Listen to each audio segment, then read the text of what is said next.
자, 그래서 이어서 자, 목공사 내역 실습을 한번 해보도록 하겠습니다. 그래서 여러분들 그 배포한 자료 중에서 중요회실 관련된 내용 중에서 자, 중요회실 이미지를 한번 열어보세요. 지금 열어보면은 이런 이미지가 돼 있고, 그리고 PDF 파일 열어보시면, 자, PDF 파일 열어보시면 중요회실 넣으면 PDF 파일 있죠? 그거를 열어보시면 아마 이렇게 돼 있을 거예요. 요 도면이 나오죠. 그래서 요게 지금 평면도, 천정도, 인면도, 그리고 디테일 도면도 같이 넣었고요.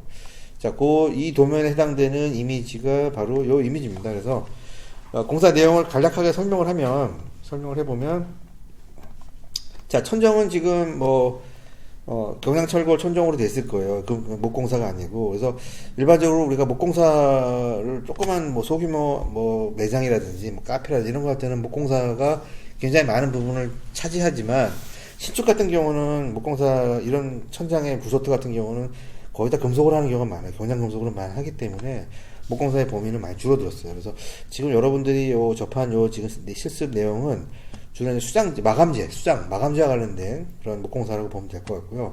여러분 도면에서 보시면은, 이 이미지에서 보면은 여기 보면 벽 있죠? 무늬목 시트랑 여기는 이제 패브릭 알판이에요. 패브릭 판넬 또는 무늬목, 패브릭.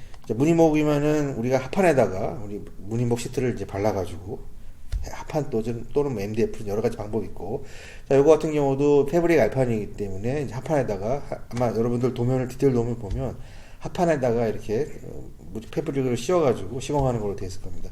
자, 이렇게 지금 무늬목이랑 패브릭 알판이 아마 목공사일 확률이 높고요. 도면을 보진 않더라 하더라도. 자, 그리고 걸레바지가 있죠. 기본적으로 걸레바지도 목공사일 테고, 이 가공사는 빠지는 거고. 자, 천장 같은 경우는 아까 했던 것처럼 경량철골 천정틀로 돼 있을 거예요. 이런 데는 또 금속이니까, 자, 금속이니까 당연히 금속공사에 들어가고 경량공사에 들어가고 그렇게 대략적으로 그렇게 들어가겠죠. 바닥 같은 경우는 그냥 미장공사랑 수장공사로 들어가면, 요건 패브릭 카펫이 깔려있네요. 회의실이다 보니까. 그래서 내용은 간단해요. 내용은 목공사가 들어갈 내용은 그렇게 많지는 않습니다. 이렇게 벽체에 들어가는 것 정도만 들어간다고 보면 될 것 같고요. 자, 요거를 도면으로 한번 확인해 봅시다. 자, 도면으로 한번 확인해 보면, 자, 이렇게 돼 있죠. 벽체는 이제 지정 카페 타일로 되어 있고, 천장 같은 경우도 천장에 대한 마감은 없죠. 일단 천장에 대해서 마감은 도장이네요. 도장이고, 자, 이런 내용. 이거는 어차피 도장공사 영역이랑 경량철골 영역이니까 일단 그렇게 보면 될 것 같고요. 바닥 같은 경우는 이제 미장 한번 한 다음에 거기다가 레벨 잡고, 그리고 이제 카펫을 이제 시공을 하게 되겠죠. 자, 그런 내용들이 아마 들어갈 것 같고요. 벽체를 보니까, 자, 아까 봤던 벽체를 보니까, 여기는 패콜 박스인데, 이거는 지금 도면에 나와 있는데, 이거는 지금 뺐어요. 이거는 금속공사에 넣고. 자, 이쪽 벽을 봅시다. 이쪽 보면은 이제 패브릭 판넬이 있고요. 그 다음에 걸레바지 같은 경우는 지정 무늬목 시트로 되어 있어요. 이게 패브릭이구나. 근데 패브릭이면, 패브릭 공사가 아니라, 패브릭은 흐물흐물 하잖아요. 이거를 패브릭 판넬이기 때문에, 하판이나 이런 거다가 씌워서 시공을 해야 되는 거예요. 걸레바지 같은 경우도 지금 무늬목 시트로 되어 있고요. 그리고 지금 옆에 있는 것도 무늬목 시트로 되어 있어요. 무늬목 시트로 되어 있는 거고, 나머지 보면은 다른 면도 똑같아요. 여기도 거의 대칭이니까 같다고 보면 되고, 그 다음에 특별한 거는 여기 유리공사가 하나 들어가 있고요. 여기는 보면 이제 서스로 해가지고 여기 앞에서 회의실이니까 앞에서 간단하게 이렇게 브리핑하고 칠판처럼 이렇게 쓰는 그런 내용인데, 여기에다가 펜이라든가 지우개라든가 올려놓을 수 있게끔 이렇게 단을 조성했는데, 이건 금속공사고, 이건 유리공사에 해당되겠죠. 또 아까 했던 것처럼 문 프레임을 짜고 문짝을 설치하는 거는 목공사 영역이라고 했어요. 그러니까 대략적으로 목공사가 많이 들어가진 않지만, 대략적으로 문짝 설치하고 무늬목 판넬 붙이고 패브릭 판넬 붙이는 게 공사구나 라고 하는 거를 여러분들이 일단 이면만 봐도 알 수 있고요. 자, 우리가 디테일을 보면 좀 더 확실하게 알 수 있겠죠. 그래서 자, 디테일은 우리가 어떤 수량이라든가 이런 공정을 정확하게 알 수 있는 그런 방법이 디테일 도면이고, 여러분들이 반대 입장이라고 한다면 시공하는 사람들한테 어떤 공사하는 순서라든가 공정을 정확하게 알려줄 수 한다면, 자, 이런 디테일 도면을 가지고 이제 알려줘야 되는 거죠. 자, 요거를 좀 확대해서 볼까요? 제가 안 보여서 조금만 더 확대를 해볼게요, 저는. 확대해서 보면, 자, 여기 보면, 여기 액세스플로어로 되어 있네요, 바닥은. 그래서, 아까 제가 미장이라고 했는데, 바닥 미장이 아니고, 액세스플로어를 깔고, 그 위에다가 타일 타펫을, 카펫 타일로 마감이 되어 있네요. 자, 그리고 본 벽체를 보니까, 여기 천장을 보면, 자, 천장은 경량이에요. 경량에다가 석고보드 2P를 붙이고, 도장을 한 상태이고, 이쪽에는 이제 마이너스 몰딩, 알루미늄 몰딩이 들어가고요. 조금 내려서 보면, 자, 벽체 같은 경우는 이제 스터디형이죠. 65형 스터드. 우리가 배웠으니까. 65형 스터드가 들어가고, 뭐, 간격 이런 거는 이제 보면 되고. 자, 보니까 우리가 뒤에, 마감재부터 볼게요. 밖에서부터. 지금 밖에 마감재가 무늬목 시트예요. 자, 무늬목 시트인데, 무늬목 시트를 어디다 붙였냐면 9mm 합판에다 붙이래요. 9mm 합판에 붙이고, 그리고 또 12mm 합판에다 그걸 또 붙여요. 뭐 하나만 붙일 수 있는데, 보통 이런 경우는 이제 줄눈 같은 거를 표현하고자 할 때, 알판이라 해가지고 이렇게 줄눈을 이제 여기 보면은 뭐 5mm 또는 뭐 7mm, 9mm 이렇게 해서 중간에 줄눈이 들어가죠. 그럼 이 줄눈 안에 석고보드가 보이면 이상하잖아요. 그래서 보통 이런 경우에는 이렇게 줄눈을 표현하고자 할 때는 2P를 칩니다. 그래서 뒤에 한 판 치고 겹쳐서 앞에 칠 때는 이제 맨 마지막에 9mm 합판을 칠 때는 좀 간격을 띄워가지고 설치하는 거죠. 자, 그렇구나라고 한 걸 보면 될 것 같고, 안에 무늬목 시트를 합판 치고 매질을 주기 위해서 그 전에 바탕 12mm 합판했고, 그러니까 요거는 여기까지는 이제 목공사가 되는 거고, 자, 스터드를 치고 나서, 여기 스터드 있죠? 스터드 경량 치고 나서, 그 다음에 석고보드를 하나 쳤어요. 석고보드를 치고 하는 것까지는 경량공사의 영역으로 보면 되겠죠. 뭐 이거는 하기 나름이지만, 일단 기본적으로 석고보드, 스터드를 세우고 나서 뭔가 하나 붙여야, 그래야 이게 좀 안정이 되기 때문에, 보통 이런 경우 석고보드 같은 경우는 경량에서 기본적으로 합니다. 그러니까, 그래서 석고보드까지는 경량으로 보고, 요거는 이제 목공으로 보면 될 것 같아요. 여기도 석고보드 2P 치는 거 딱 경량이죠. 경량 같은 경우는 천장 2P 치고 벽에서 1P 치면 되는 거죠. 자, 그리고 바닥도 보는 게 봅시다. 바닥 같은 경우는 여기도 보면, 자, 줄눈이 하나 있어요. 줄눈이 이렇게 있고, 그리고 여기 걸레바지 띄워서 10mm 띄워서 걸레바지 H 높이로 했다는 거 똑같죠. 마감 순서는 공사 순서는 똑같다고 보면 될 것 같아요. 이게 패브릭 시트에 있는 부분이고요. 자, 우측에 보면은 이제 패브릭 마감이에요. 이건 패브릭 알판이라고 보통 얘기하는 똑같죠. 이것도 여기도 천정은 똑같고 바닥은 조금 바닥도 똑같죠. 바닥은 똑같네요. 바닥은 패브릭 같은 경우는 바닥에다가 설치할 수는 없잖아요. 바닥에 걸레바지에다가 이쪽 부분에다가는 아무래도 뭐 이렇게 뭐가 걸레 같은 게 다 하니까, 그래서 자, 걸레바지 부분은 무늬목 시트를 하고 중간에 있는 부분들은 자, 패브릭 시트로 마감을 한 겁니다. 그래서 패브릭 시트로, 패브릭 알판으로. 그래서 패브릭 알판을 만들 때 합판에다가 씌워서 시공을 하라 그런 내용이고, 그 줄눈을 하기 위해서 이제 12mm 합판이 있고, 이제 석고보드는 그 전에 이제 경량에서 작업을 하는 거죠. 자, 이 디테일들을 보니까 이제 파악이 됐죠. 이 공사가 어떻게 진행되고 어떻게 하는구나라고 하는 거를 정확하게 이제 알려준 거고, 이제 그렇게 공사했을 때 이렇게 나오는구나라고 하는 거를 여러분들이 먼저 파악을 하면 될 것 같아요. 자, 보면 이제 도면으로 제가 줬어요. 캐드 도면 같이 올려놨는데, 여러분들이 이거는 이제 물량을 좀 뽑거나 할 때 이제 필요하기 때문에 제가 올려놨습니다. 그래서 이것도 같이 캐드 도면도 같이 올려놨다는 거. 그래서 여기서 이제 물량을 확인해서 단가에다 넣으면 되겠죠.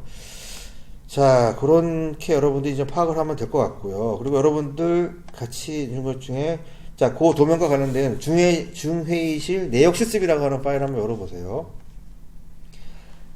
자, 그걸 열어보면은 이제 밑에 시트를 보면 이제 갑지가 있고, 그 다음에 내역서가 있습니다. 그래서 내역서가 있고, 또 목공 1위가 있고, 경량 1위가 있어요. 그래서 여러분들은, 자, 제가 내역서 구성을 보면, 자, 경량 1위를 먼저 설명을 했어야 되네. 자, 일단 요거 말고, 여러분들, 그 내역서는 일단 말고, 여기 보면 목공 1위 있죠? 이렇게, 목공 1위랑 경량 1위 시트에, 요걸 한번 봅시다. 그래서, 자, 여러분들이 지금 경량은 제가 물량을 다 뽑아놨어요. 공사에 어떤 공사가 들어가는지 또 물량도 뽑아놨는데, 자, 여러분들이 물량을 확인해야 될 것들은 바로 중회의실에 해당되는 내용이에요. 자, 그리고 여기 이제 물량 파악하는 거 여러분들이 캐드점에서 확인해서.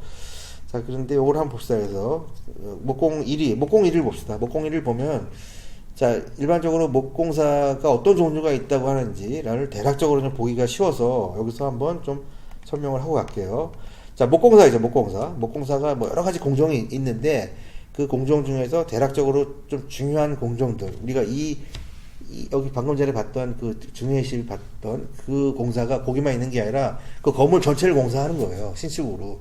그러다 보니까 거기에 필요한 그 공정들을 따로 정리하는 거라고 생각하면 됩니다. 이거 외에도 더 많은 공정들이 있는데, 당장 이번에 하는 공사에 필요한 공정들만 따로 정리해 놨다고 보고 어떤 목공사가 있는지를 한번 보기 위해서 한 건데, 뭐 대부분 웬만한 것들이 다 들어가 있으니까 같이 한번 보면서 목공사가 이런 것들이 있고 대략적으로 이런 규격에 이런 단가로 돼 있구나 라고 하는 거를 한번 같이 보도록 할게요. 자, 먹매김 뭐 보통 하죠. 기본적으로 먹매김 해줘야죠. 먹매김은 경량팀에서도 하고 뭐 다 하지만 기본적으로 이제 목공에서 하는 게 원칙입니다. 자, 면적 단위로 하고 1제곱미터에 뭐 얼마 이런 식으로 되어 있네요.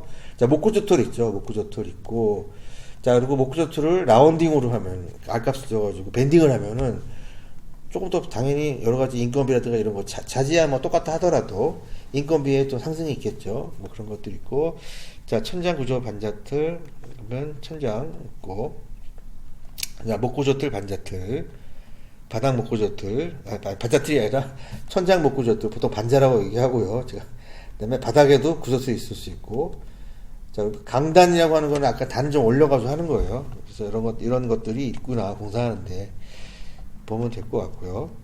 그리고 이제 합판을 치부하는 경우 있죠. 합판 치부라는 거는 합판 자체는 이제 마감재가 아니죠. 바탕재이기 때문에, 자, 합판 치부할 때 뭐 대략적으로 인건비, 그리고 합판 같은 경우도 9T짜리고 10T짜리가 여러 가지 종류가 달라요. 그래서 두께가 다릅니다. 그래서 아까 그 디테일 주머니에서 보면은 9T짜리 합판이 하나 있었고 또 12T 합판이 있었어요. 그래서 여러분들이 아마 요걸 가지고 좀 내역을 집어넣어야 될 거고, 제가 이건 체크를 해줄게요.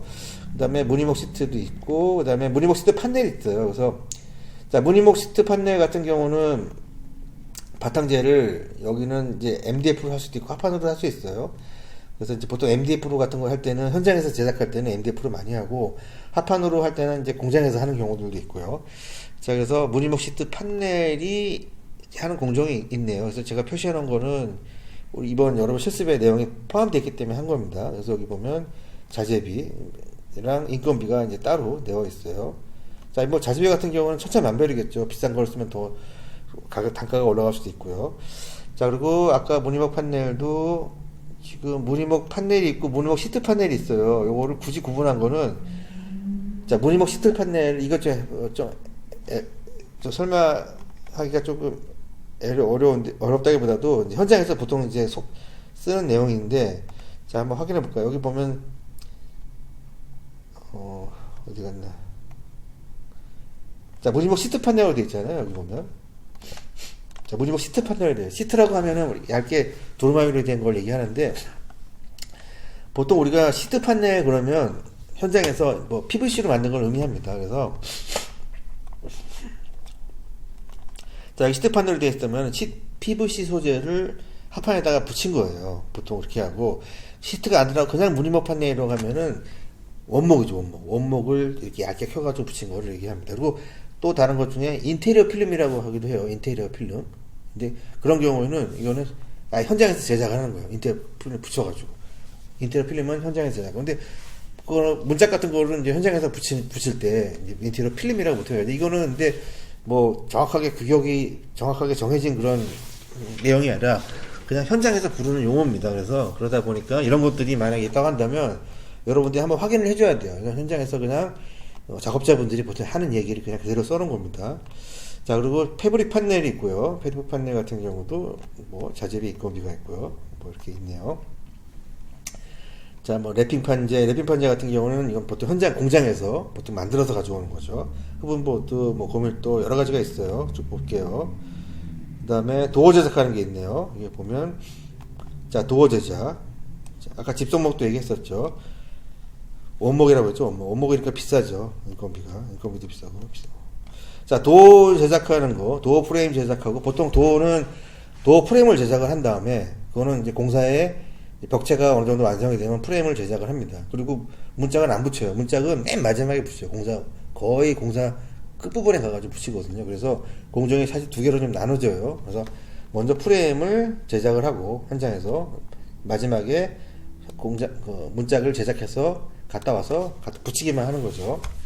자, 그런 게 있고, 그 문짝의 종류와 문짝 하나당 도는 그러니까 비싸죠. 도를 붙이고 제작하는데 그거고, 프레임은 좀 싸네요. 그죠? 프레임도 단위가 개당이에요. 자, 그리고 보면은 걸레바지 있죠. 커트박스는 지금 이제 어차피 경량에서 한 거니까. 자, 걸레바지 같은 경우도 있죠. 아까 걸레바지 높이가 얼마였어요? 아까 100이었죠, 100. 또 무늬목 시트지 마감, 이렇게 하는 거는 보통 우리가 무늬목 시트지 마감이면 보통 PVC를 보통 얘기하는 겁니다. 자, 그래서 이렇게 미터다. 요거는 이제 단위가 미터죠. 자, 이런 내용들이 있다라고 하는 거를 여러분들이 먼저 파악을 하고, 그 밑부분에 가면은 이제 자재와 관련된 내용들이에요. 자재가 합판 종류가 여러 가지가 있는데, 자, 합판과 관련된 내용도 이렇게 있고, 그다음에 방수 합판도 있고, 아까 자작나무 합판에 대한 금액이에요. 단가의 단가. 그 단가를 합판의 사이즈로 한 게 아니라 제곱미터당, 1제곱미터당 하기 때문에 만약에 장당, 합판 한 장으로 주문하면은 조금 더 이제 달라지겠죠. 그러니까 보통 3구 사이가 6구니까 보통 한 장이 보통 2배 정도 든다고 보고, 장수로 치면 곱하기 2 해야겠죠. 그 다음에 MDF의 금액, 그 다음에 코어 합판, 이게 아까 있고, 뭐, 각재들, 라완각재, 그 다음에 적수단목, 방부목, 기타 뭐, 원목과 관련된 내용도 있고, 맨 마지막에 보면은 석고보드 치부가 있어요. 그래서 석고보드 같은 거는 치부하는 거는 기본적으로 경량에서 하는데, 이제 목공에서도 합니다. 목공에서도 하죠. 리모델링 같은 경우는 뭐 할 수도 있는 거죠. 경량팀이 들어오면은 경량에서 보통 작업을 하는데, 경량팀이 들어오지 않고 뭐 치부하는 경우도 있잖아요. 그래서 석천장에다가 목상에다 한다든지 아니면 리모델링을 할 수도 있는 거고요. 자, 그런 경우에는 이렇게 MDF 같은 경우도 목공에서 작업을 하고요. 자, 요런 지금 1위 대가가 있다고 하는 걸 여러분들이 먼저 파악을 하고, 자, 내역서를 다시 갑시다. 그러면, 자, 여러분들 요거까지만 제가 지금 몇 분이죠? 17분이죠? 자, 그러면 잠깐 쉬었다가 요 내역서와 도면에 대한 내용을 기반으로 해서 요 내역서를 완성을 하는 거를 같이 한번 해보도록 할게요. 자, 잠깐 쉬었다 하겠습니다.